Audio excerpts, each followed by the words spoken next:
गुरुवार को अमित शाह ने एंटी टेरर कॉन्फ्रेंस 2024 में national counter terrorism policy and strategy का जिक्र किया था।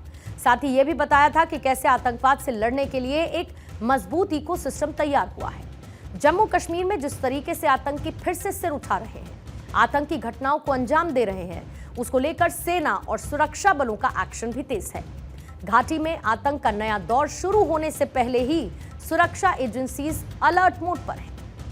आज जम्मू कश्मीर के सोपोर में सुरक्षा बलों ने एनकाउंटर में 2 आतंकियों को ढेर कर दिया। जम्मू कश्मीर के बारामूला के सोपोर में 16 घंटे के ऑपरेशन के बाद सुरक्षा बलों ने 2 आतंकियों को मार गिराया। सेना सागीपोरा और पानीपोरा में सर्च ऑपरेशन कर रही है। सोपोर में 2 से 3 आतंकियों के छिपे होने की खबर मिली थी। टेररिस्ट की कुछ हरकत है। 7 नवंबर की शाम हमें स्पेसिफिक इंफॉर्मेशन मिली कि पानीपुरा गांव में 2 आतंकवादी छुपे हुए हैं। इस स्पेसिफिक इंफॉर्मेशन पर बहुत ही सटीक तरीके से और बहुत ही प्रोफेशनल मैनर में फायर कंट्रोल और रिस्ट्रेंट दिखाया और जवाबी कार्रवाई बहुत ही सही तरीके से की, जिससे कि टेररिस्ट को उस लोकेशन में फिक्स किया गया और उनके फायर को कंट्रोल में लाया गया। सर्वप्रथम हमने आवाम का ध्यान रखते हुए सबसे पहले घरों में से जो लोकल्स हमारे जो घरों में थे उनका इवैक्यूएशन कराया और रात भर हमने उनको उस लोकेशन पे फिक्स रखा। इस पूरे इलाके का सर्वेलेंस क्वाडकॉप्टर और टेक्नोलॉजी द्वारा मेंटेन किया गया। इससे पहले किश्तवाड़ में आतंकियों ने 2 विलेज डिफेंस गार्ड्स की हत्या कर दी थी। जंगल में मवेशियों को चराने गए विलेज डिफेंस गार्ड को आतंकियों ने किडनैप किया और उन्हें मौत के घाट उतार दिया। मारे गए वीडीजी सदस्यों की पहचान कुलदीप कुमार और नजीर अहमद पैडर के रूप में हुई। वारदात की जिम्मेदारी आतंकी संगठन कश्मीर टाइगर्स ने ली थी। जम्मू कश्मीर के सीएम उमर अब्दुल्ला ने किश्तवाड़ में मारे गए विलेज डिफेंस गार्ड को लेकर दुख व्यक्त किया और सीएम उमर अब्दुल्ला ने अपने सोशल मीडिया हैंडल एक्स पर कहा है कि ऐसी हरकतें शांति की राह में बाधा हैं। किश्तवाड़ के वीडीजी सदस्य कुलदीप कुमार और नजीर अहमद पैडर की मौत से बहुत दुखी और चिंतित हूं। मैं इस हमले की निंदा करता हूं और परिवारों के प्रति अपनी संवेदनाएं व्यक्त करता हूं। वहीं जम्मू कश्मीर बीजेपी और कांग्रेस ने भी इस घटना की निंदा की है। भारतीय सेना जम्मू कश्मीर पुलिस ने सारे क्षेत्र की नाकेबंदी की है। एक बड़ा सर्च ऑपरेशन इस सारे क्षेत्र में चल रहा है। बहुत जल्द इन गुनाहगारों को उनके पापों की सजा मिलेगी। पाकिस्तान की ओर से लगातार ये कोशिशें और साजिश हो रही है कि जम्मू कश्मीर को दहलाने की एक बड़ी साजिश की जा रही है। आतंकवाद जो जिस तरह की घटनाएं नजर आ रही हैं, इसके खिलाफ खुल्लम खुल्ला हम केंद्र सरकार से कहेंगे कि खुल्लम खुल्ला जो है उसके खिलाफ एक हमला बोला जाए, आतंकवाद को आक्रामक रूप से कंट्रोल किया जाए। चुनी हुई सरकार को भी साथ लेकर के हम सबको आतंकवाद का मुकाबला करना है, क्योंकि आतंकवादी घटनाएं जिस तरह बढ़ी हैं और पिछले कुछ सालों अरसे से जम्मू सूबे में जिस तरह की घटनाएं देखने आ रही हैं, ये बहुत ही दुखद है, दर्दनाक है। दरअसल अक्टूबर के आखिर में आतंकी वारदातों में तेजी देखी गई है। जम्मू कश्मीर में हाल ही में हुए हमलों में 10 नागरिक मारे गए और मारे गए नागरिकों में से कई लोग घाटी के गैर स्थानीय कामगार थे। साफ है कि आतंकियों के मंसूबे गैर कश्मीरी और प्रवासी कामगारों के बीच दहशत का माहौल पैदा करना है। पिछले 3 नवंबर को लाल चौक में ग्रेनेड अटैक हुआ, जिसमें 12 लोग घायल हुए। खायनेर में आर्मी और आतंकियों के बीच एनकाउंटर हुआ और इन हमलों में खास पैटर्न है जो कि पहले से बहुत अलग है।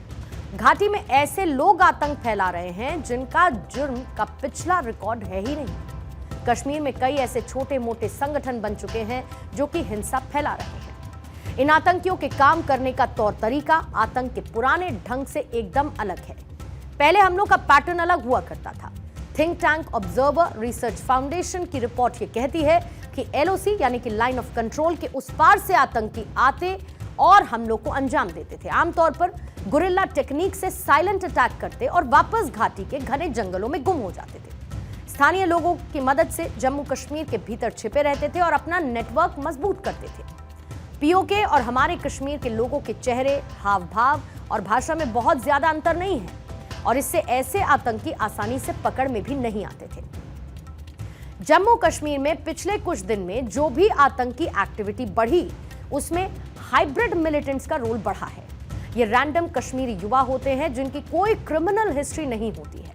ये ऑनलाइन रेसिडेंट्स से जुड़ते हैं, उनकी ट्रेनिंग होती है, उनके टारगेट तय होते हैं, रेकी की जाती है और फिर तय समय पर ये हाइब्रिड आतंकी वारदात को अंजाम देते हैं। क्योंकि इनका कोई रिकॉर्ड नहीं होता और इसीलिए इन्हें पकड़ना आसान भी नहीं होता। ये रैंडम लोग वापस अपने गांव और शहर जाकर आम जिंदगी में रम जाते हैं और इन्हें ही हाइब्रिड आतंकी कहा जाता है।